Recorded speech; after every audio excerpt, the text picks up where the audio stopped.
at the homework. Okay.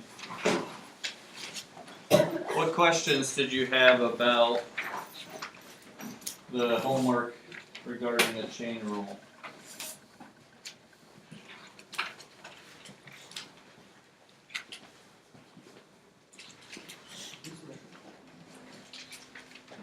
I will say, the further we get into this, the more it's going to be important that you practice and practice and practice and practice. You know, getting this stuff down really, really well. Okay.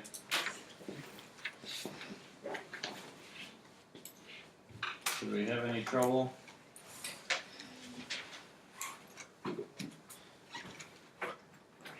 Read some of these. These are similar to the previous, just they ask you to evaluate it at a point. Okay?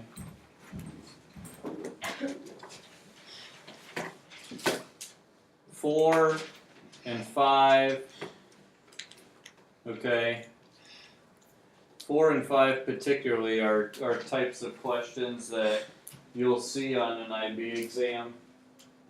Okay. They're going to give you these values, and they tell you some different things, and you have to figure out these different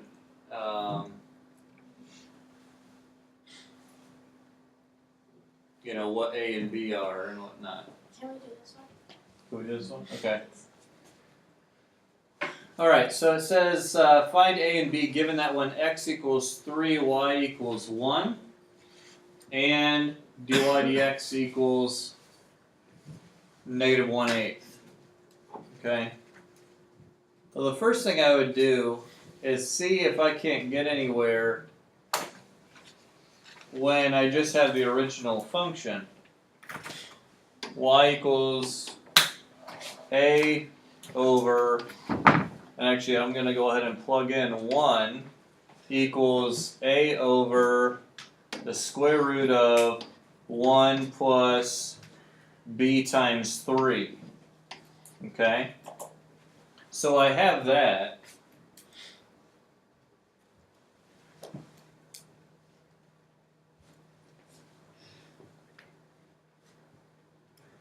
And if I multiply, I find that A equals the square root of 1 plus 3b. Okay? Now I'm going to hang on to that until a little bit later, because in the end, when I'm solving, after I find the derivative, I'm gonna use that. Okay? So the fact that they told us dy dx is negative 1/8 when x equals 3 is going to be a key, and it also points us in the direction of taking the derivative. Alright, so again, before I found the derivative, what I would do is I would rewrite this as a times 1 plus bx to a specific power. What power? Okay, a square root is 1/2, and where was that square root originally? In the denominator. Okay? Let's focus on what we're doing. It's in the denominator, so it's negative 1/2. Okay? Now, as we find dy dx, we're going to use a couple of the rules that we already learned. For one, since a is a constant, remember we talked about the derivative of a constant multiple. You can simply find the derivative and then multiply it by the constant. So I can do this. I'm going to keep that a separate, and I'm going to find the derivative of, with respect to x, of just the 1 plus bx to the negative 1/2 part.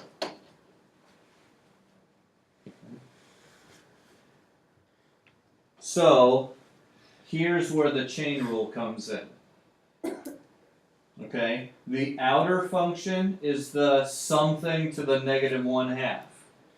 Okay, so I've got this a times, I've got negative 1/2 times that something to the negative 1/2 minus 1 power. So now I'm down to a negative 3/2 power. Times b. Okay? Times the derivative of the inner function, which is b. Okay?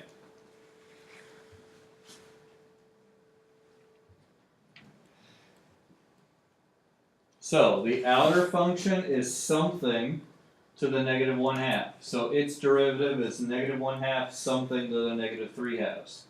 Then I multiply it by the derivative of that inner function, the 1 plus bx. Okay? And that's just b. Do you set that equal to negative 1/8? We are going to. Okay? We're going to set that equal to negative 1/8, and we're also going to use x equal to 3, right? So, let's now plug those in. Negative 1/8 equals, I'm going to combine a couple things here. The a times the b times the negative 1/2. I could rewrite that as a negative ab over 2. Okay? And then notice I have a 1 plus 3b to the negative 3/2 power.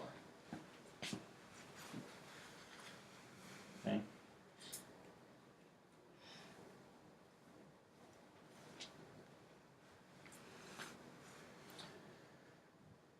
Now the challenge here is that we still have two variables. Can we plug in the value after a? Yes, okay. We still have two variables, but that's why I did this at the beginning. Okay? At the beginning, we found that a was 1 plus 3b, the square root of 1 plus 3b. So I'm going to now plug that in for a over here. Okay? So I have, I'm going to actually separate this, negative b over 2 times the square root of 1 plus 3b.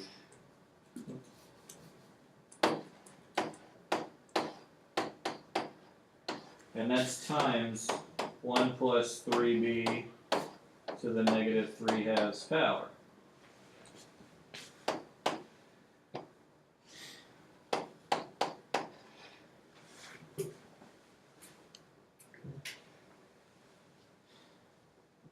So now everything's in terms of b, we just have to solve it. And the nice thing here is, notice these are the same, so I can add the exponents. 1/2 minus 3/2 is a negative 1. Okay? So this is negative 1/8 equals a negative b over 2 times 1 plus 3b to the negative 1. Okay? Now you've just got an equation you can solve. At this point, I would go ahead and put it in fraction form. I'm going to go ahead and cancel out the negatives on both sides. And I'll go ahead and also, I'll multiply by the 2. Okay? So that'll give me 1/4 equals, and then over here I'm going to have the b left over in the numerator and a 1 plus 3b in my denominator. Now I've got a proportion I can cross multiply and solve. Or you can just separate it. Okay. How so? Oh, if it were upside down we could separate that, but which if you wanted you could turn it upside down. Take the reciprocal of both sides. But from here, 1 plus 3b equals 4b, and b equals 1.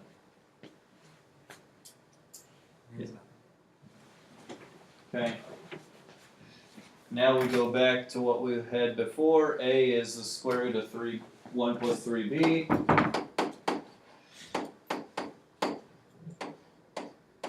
So that now is the square root of 4, which equals 2. Could it be positive negative 2 or just 2? We'd have to look. Let's see what our domain is. Is there anywhere where a negative 2 would make it undefined?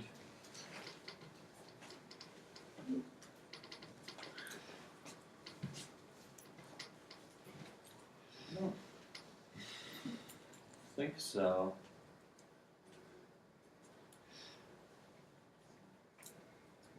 I don't think that technically would be incorrect, although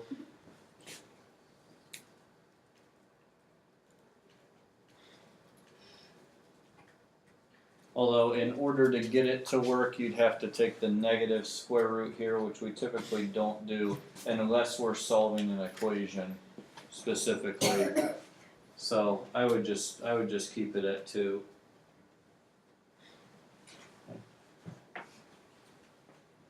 Alright, did anyone get those? Anyone try that one and get that? Okay. That's a good type of thing that the IB questions like to do. They like to give you something where you're using a rule that you've done with regular polynomials or whatever, or regular functions, but then you're having to do something a little bit outside the box with it, okay?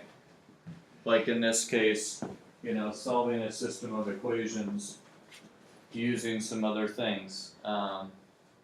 You even saw one like that on your derivative quiz. You have an unknown value and you have to find out what that is. But anyways, okay. Number 4 is similar to it, okay? Is there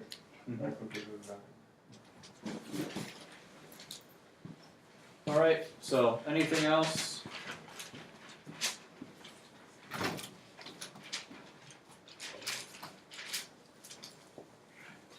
Okay.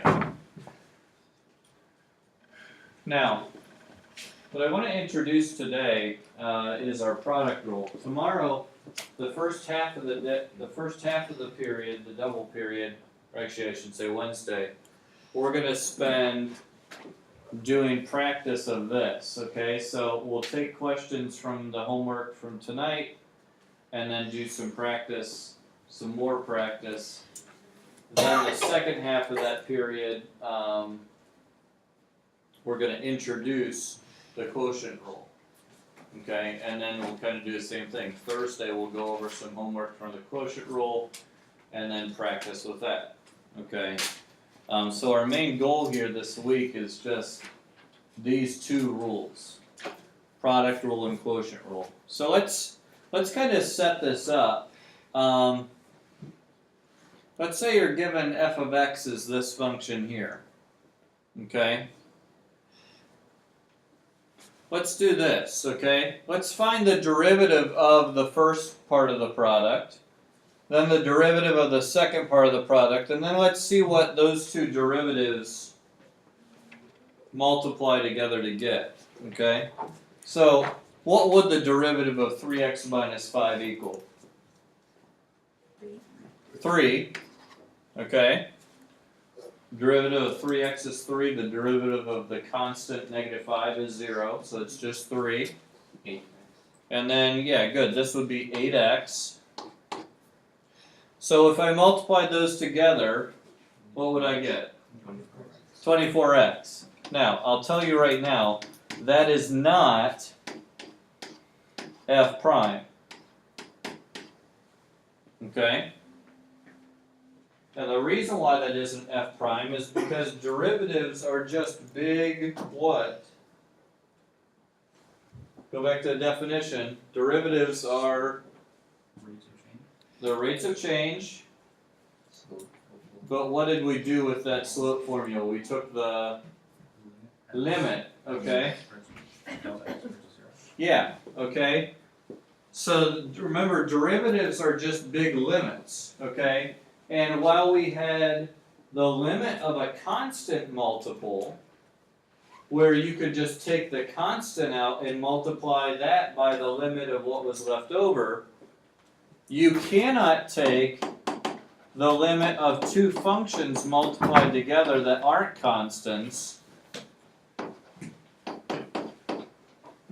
You can't do that and say that that equals the limit of the one times the limit of the other. Okay? That does not work. Okay? So, this is not how you would find the derivative there. Okay? However, what can you do to find the derivative of this function? Yeah, actually do the multiplication together. Alright, so why don't you try that? Find f prime of x. But FOIL that first. Okay? What polynomial would that be? Then take the derivative of that.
Okay? What do you get when you FOIL? So like you like 40x or 35.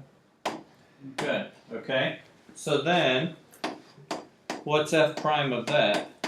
36.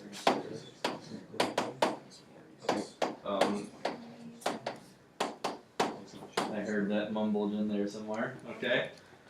Bits and pieces. Alright, 36x squared minus 40x plus 21. Okay? That's our derivative. 3 times the 12 is 36. Decrease the 3 to a 2. 2 times the minus 20 is a minus 40. Decrease the 2 to a 1. The derivative of that linear part is just the coefficient 21, and the derivative of the constant 0. Okay? Alright, so no need to use the definition.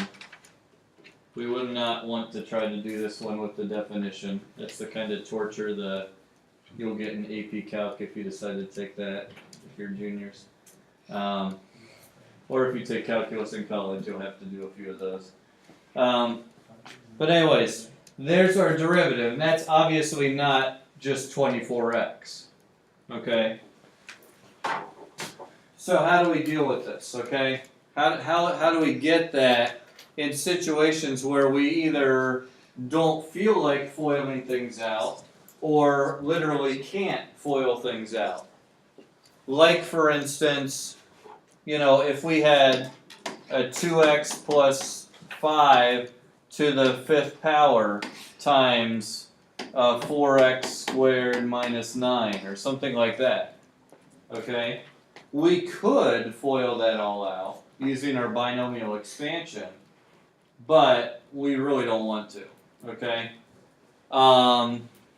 Same thing like something like this. Let's say we had, instead of that, we had the square root of 2x plus 5 times 4x squared minus 9. We can't multiply that together. Alright, but we have to somehow find the derivative. And to do either of those, we would want to use our product rule, okay? So here's our product rule. It says if u of x and v of x are two functions of x, and our function f of x equals u of x times v of x, then f prime of x equals u prime of x times v prime of x plus u of x times v prime of x. Alright? U prime of x times v of x plus u of x times v prime of x. Okay? The u's are and v's might be a little hard to distinguish, so there you go. Okay?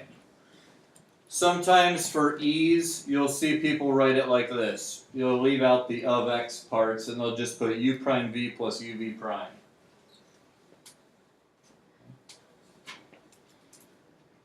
U prime v plus uv prime.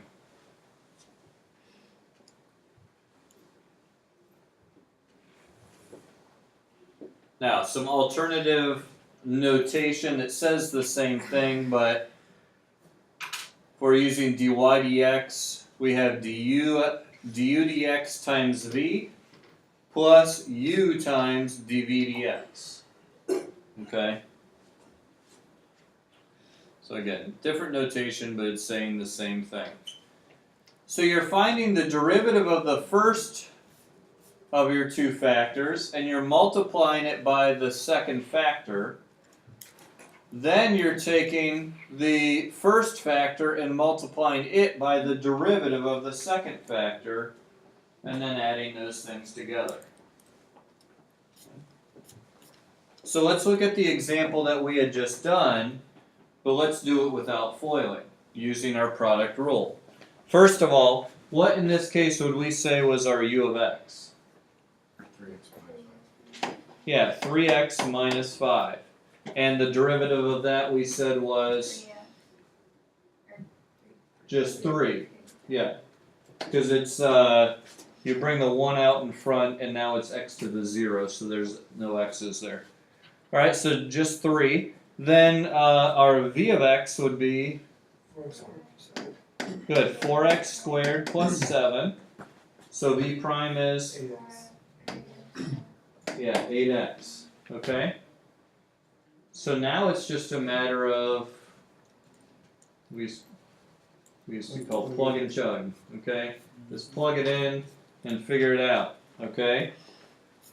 I highly, highly recommend identifying your u and v and then writing down u prime and v prime separately so that you can see it. That'll help you as you plug it in and as you simplify. Okay? So first of all we want u prime. That was 3.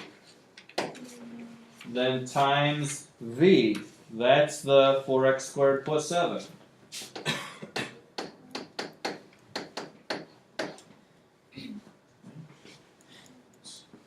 Then we add to that u, which was 3x minus 5, times the v prime. V prime was 8x. Okay? Now notice, we don't even have to do any foiling or anything to simplify here. We just distribute and combine like terms. So we have a 12x squared, and over here was a 24x squared. So 12 and 24 is our 36x squared. We also have a minus 40x when we distribute the 8 to the negative 5. So that's a minus 40x plus, yeah, the 3 times 7 gives us the 21. And that ought to look familiar because that's what we got last time. Yeah, sure.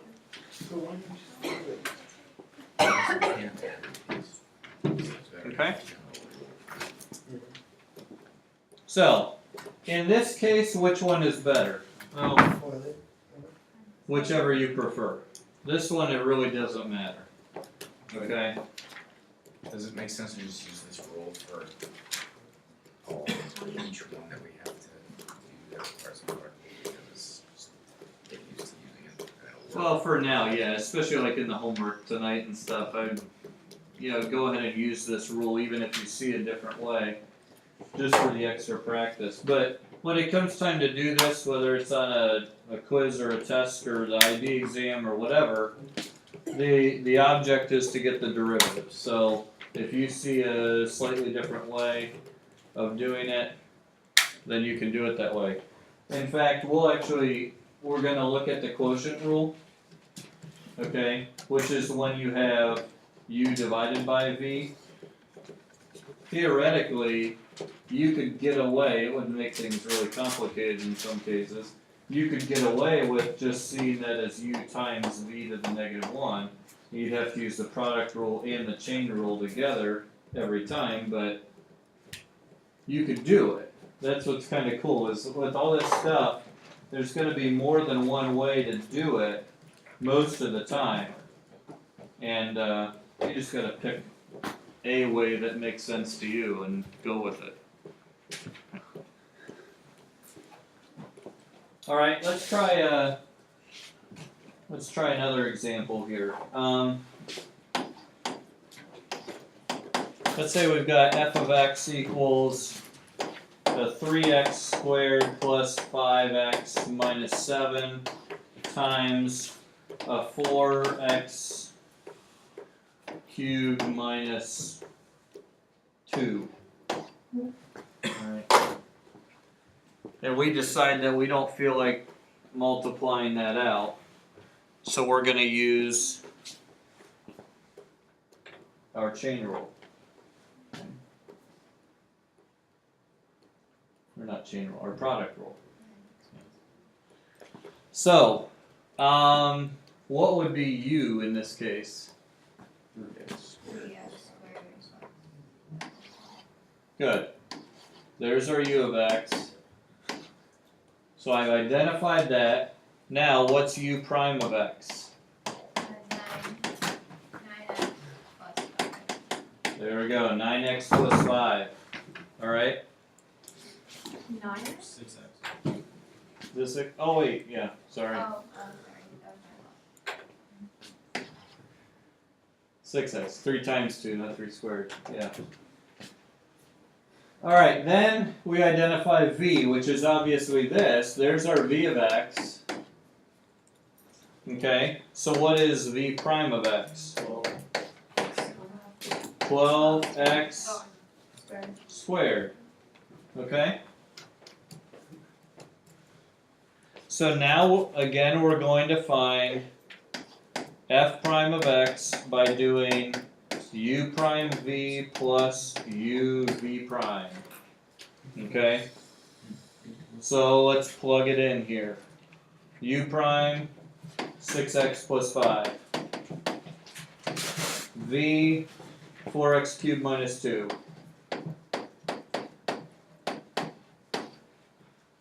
Plus, u was that, 3x squared plus 5x minus 7 times v prime. V prime was a 12x squared.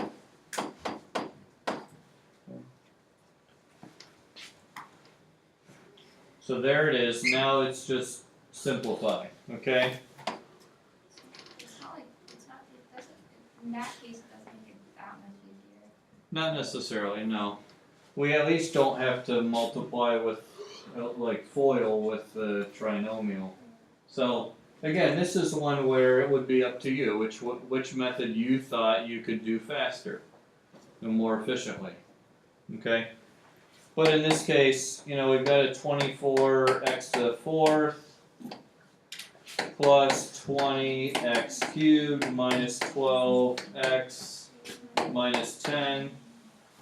And then we distribute the 12x squared, so we've got a 36x to the 4th plus 60x cubed minus 84. 84x squared. Okay. So altogether, 60x to the 4th, 80x cubed And then those are all the like terms. So minus 84x squared minus 12x minus 10. Okay?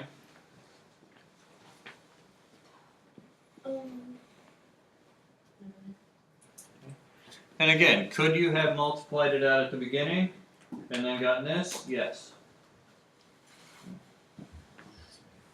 But it's up to you. Yes. I may have just distributed something wrong, but how did it get to plus 60x, not minus? Right. Oh, was the original equation 3x squared plus 5x? Okay, I had Yeah, it minus was. down. Oh, you had a minus now. Okay.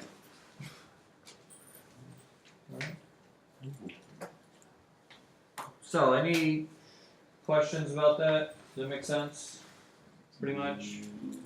Okay. Alright, now, one last thing I want to point out here is that in doing the product rule, we can't forget what we've already learned. Like, for instance, the chain rule. Okay?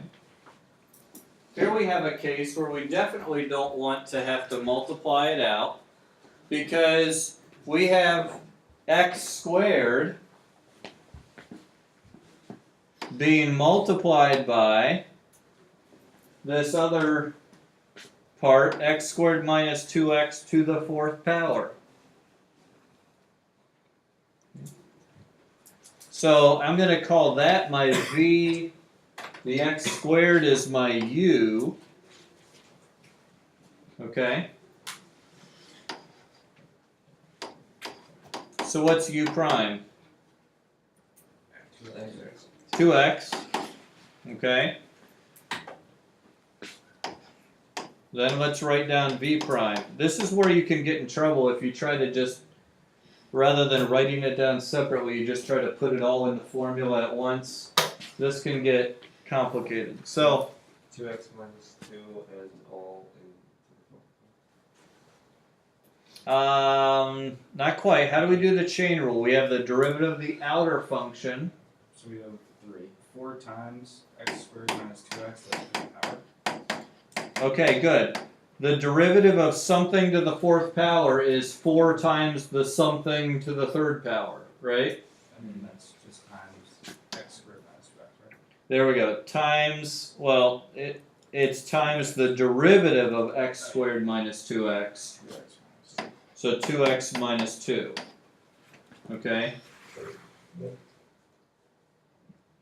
And then before I try plugging it in anywhere, I would simplify it by distributing the 4 to the 2x minus 2. Okay, you can't distribute it here because that's cubed. But I can put it in here, so 8x minus 8.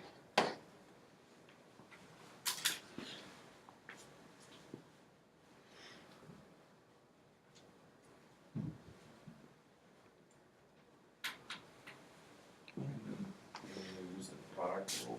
Now we use the product rule. Yep. What do you have to do with x squared It's the derivative. You have to actually. All right. Well, let's take a look at how this would turn out. Okay. We have u prime.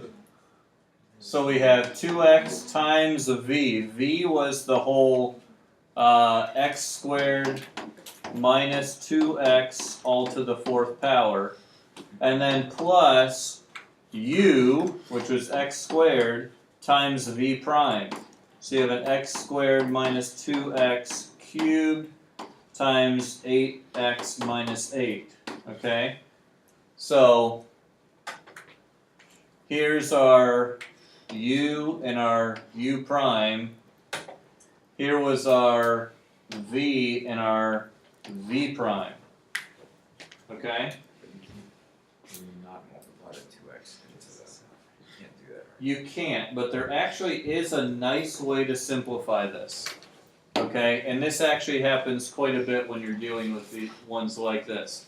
Notice both of them have an x squared minus 2x. So you can add This that. one's cubed and this one's to the fourth. I'm going to factor out the x squared minus 2x cubed.